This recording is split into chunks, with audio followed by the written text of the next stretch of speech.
Hey everybody, we're going to look at education today. And it's a political season, so every year is a political season.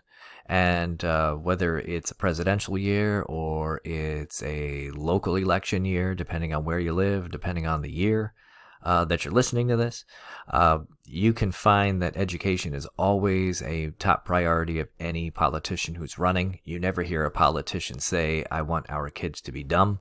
Of course, you always hear politicians to say that they want their children in their community to strive and to achieve higher goals each and every year. But how do we get these goals, and how much money are we willing to pay to have these children achieve their goals? And how do we measure these goals? Sometimes we measure them through the attainment, through the grades that people receive in the classroom, the dropout rates, graduation rates, SAT scores, and ACT scores of a certain community.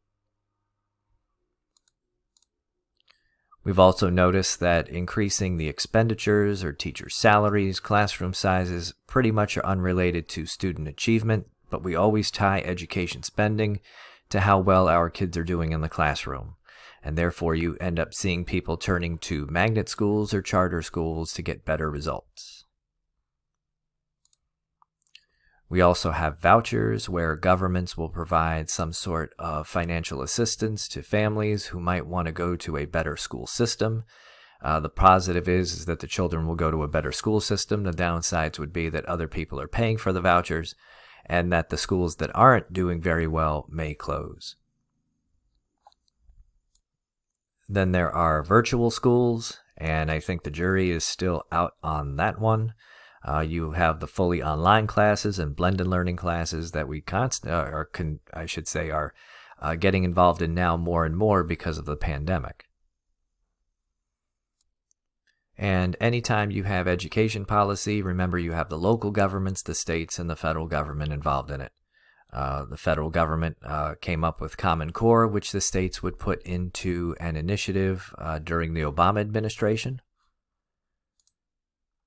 We also have other roles that the federal government has been involved in education.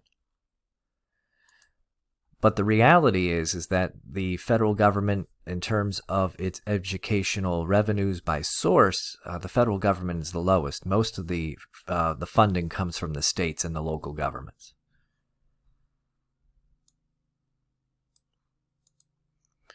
And with each president, you have a different, educational policy. During the Bush administration, you had No Child Left Behind.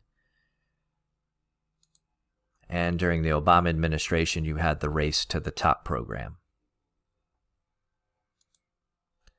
Public education is organized in the following ways throughout the states.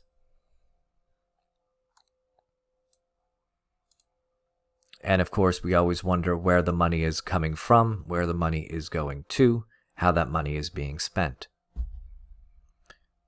Most of it is linked to property taxes.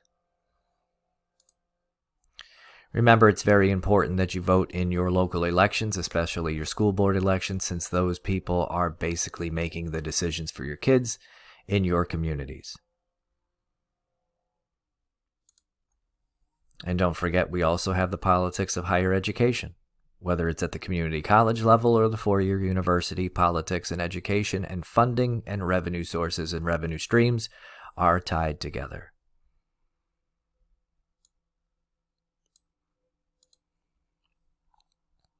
You also have the discussions of not only, reading and writing, but also how religion is brought into the school systems.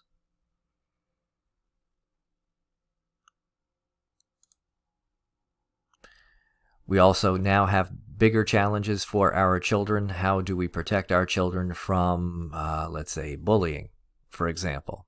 That has become a big issue in our public school systems. And here are some statistics from a few years back about bullying and the problems that are faced in schools and how it's broken down by demographics.